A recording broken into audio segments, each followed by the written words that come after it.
دیکھیں جو پہلی بات آپ نے کہی، انتخابات ہونے کے علاوہ کوئی اور آپشن اس ملک کی بہتری کے لیے نہیں ہے. ہم یہ سمجھتے ہیں کہ اس ملک میں جو سیاسی عدم استحکام ہے، جو معاشی بحران ہے، اس سے نکلنے کا واحد راستہ انتخابات ہیں، اور وہ بھی فری فیئر ٹرانسپیرنٹ انتخابات، تاکہ ایک عوام کی منتخب حکومت آئے اور وہ معیشت کو ٹھیک کرنے کے لیے اقدامات اٹھائے. اس کے علاوہ کوئی راستہ نہیں ہے. انتخابات جلد از جلد ہونے چاہیے، آئین کہتا ہے 90 دن میں ہونے چاہیے. ڈی لمیٹیشن کا مسئلہ آ گیا، لیکن ڈی لمیٹیشن بھی جو 4 مہینے کی جس کا ذکر ہے، وہ ایک مکمل ڈی لمیٹیشن ہوتی ہے جس میں پورے ملک میں نشستوں کی تعداد چینج ہوتی ہے، صوبوں میں چینج ہوتی ہے. لیکن یہ جو حلقہ بندی ہے، یہ اس طرح کی حلقہ بندی نہیں ہے. اس میں قومی اسمبلی کی جو 266 سیٹیں ہیں ملک میں وہ اتنی ہیں، صوبہ سندھ میں 61 ہیں وہ اتنی ہیں، پنجاب کا نمبر چینج نہیں ہو رہا، بلوچستان کا نمبر چینج نہیں ہو رہا، اسلام آباد کا چینج نہیں ہو رہا، کے پی کا چینج نہیں ہو رہا. جب قومی اسمبلی کی نشستیں کہیں تبدیل نہیں ہو رہی ہیں تو وہ عمل جو 4 مہینے میں ہو سکتا ہے اس کو آسانی کے ساتھ مہینے، 1.5 مہینے، 2 مہینے میں کیا جا سکتا ہے. اور الیکشنز کے لیے 90 دن میکسیمم ہے، الیکشن 2 مہینے کے اندر بھی ہو سکتا ہے. تو یہ سارا عمل جو ہے، یہ میری رائے میں اگر الیکشن کمیشن چاہتا تو 4 مہینے کے اندر اندر حلقہ بندی بھی ہو سکتی تھی اور الیکشنز بھی ہو سکتے تھے. تو یہ کرا دینا چاہیے، یہ ہمارا مطالبہ ہے. جو دوسری بات آپ نے کہی، مقدمات اگر تو دیکھیں جائز ہیں، حقائق پر ہیں، شواہد پر ہیں، تو اگر وہ سعید غنی کے خلاف ہے تب بھی ہونے چاہیے، کسی اور کے خلاف ہے تب بھی ہونے چاہیے.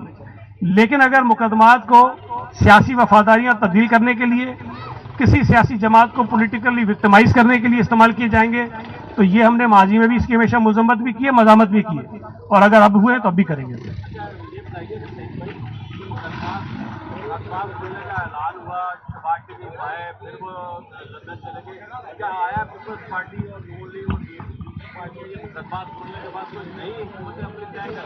دیکھیں، ایک تو میں جتنا سمجھ پاتا ہوں وہ بتاؤں گا، ہو سکتا ہے میری رائے غلط ہو، لیکن جتنا میں انڈرسٹینڈ کرتا ہوں، نیب کا جو قانون میں جو ترمیم ہوئی تھی، اس ترمیم سے مقدمے ختم نہیں ہوئے تھے.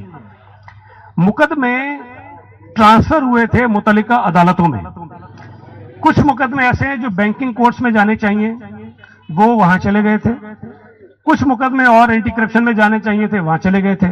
کچھ مقدمے کسی اور کورٹ میں جانے تھے، وہ وہاں چلے گئے تھے.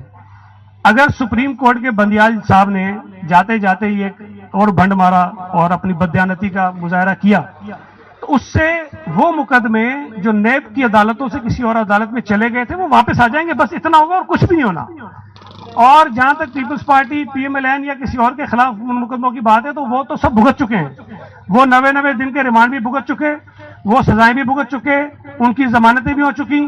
ان میں سے کوئی مقدمہ ایسا نہیں ہے جو نیا ہو اور ہماری قیادت کے خلاف کوئی نئی کارروائی شروع ہو. ہاں، اس بندیال کے فیصلے کا جو اثر ہوگا وہ پی ٹی آئی کے لوگوں کے اوپر زیادہ ہوگا جنہوں نے 90 دن کا ریمانڈ جن کا نہیں ملا. اب وہ جو ہے انشاءاللہ تعالیٰ اللہ کے فضل سے اگر نیب کے شکنجے میں آئیں گے تو 90 دن کے ریمانڈ پہ جائیں گے اور اس کے بعد جو کارروائی ہوگی وہ بھگتیں گے. تو جو سپریم کورٹ کا فیصلہ آیا ہے اس کا اثر اگر کسی سیاسی جماعت پر ہوگا تو وہ پی ٹی آئی پہ ہوگا اور کسی پہ نہیں ہوگا. بہت شکریہ.